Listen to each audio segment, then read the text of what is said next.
దేవుడు వరమిచ్చిన పూజారి కరుణించని పరిస్థితి ఎదురవుతోంది. వంశీ బెయిల్ పిటిషన్ను నూజివీడు కోర్టు కొట్టివేసింది. దీంతో మరికొన్ని రోజులు ఆయన జైల్లో ఉండక తప్పని పరిస్థితి. ఇంతకీ వంశీ ఆరోగ్యం ఇప్పుడు ఎలా ఉంది? వంశీ ఆరోగ్యంపై వైద్యులు ఏమంటున్నారు?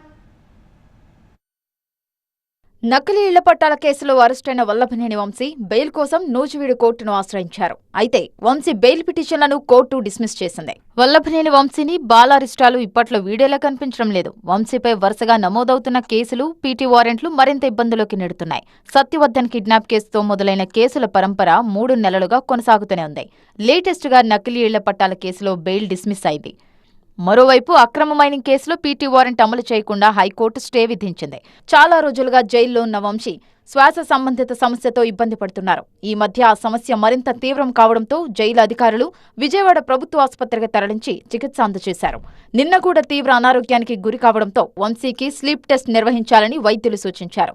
విజయవాడ జీజీహెచ్లో న్యూరాలజీ స్పెషలిస్టులు అందుబాటులో లేకపోవడంతో గుంటూరు జీజీహెచ్కి తీసుకువెళ్లారు. అయితే జీజీహెచ్లో స్లీప్ టెస్ట్ సౌకర్యం లేకపోవడంతో పల్మనాలజీ వైద్యుల ఆధ్వర్యంలో కొన్ని వైద్య పరీక్షలు నిర్వహించారు.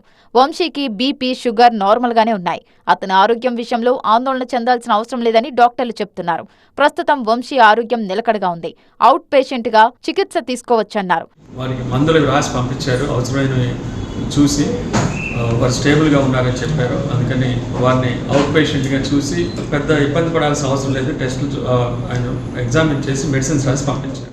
జీజీహెచ్లో ఉన్న వల్లభనేని వంశీని చూడటానికి వచ్చిన ఆయన భార్యను లోనికి వెళ్లడానికి అనుమతించలేదు పోలీసులు.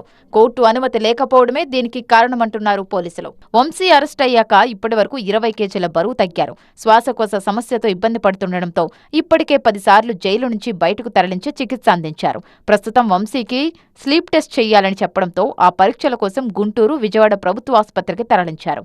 అక్కడ ఆ పరీక్షలు అందుబాటులో లేకపోవడంతో తిరిగి జిల్లా జైల్లో రిమాండ్కు తరలించారు పోలీసులు.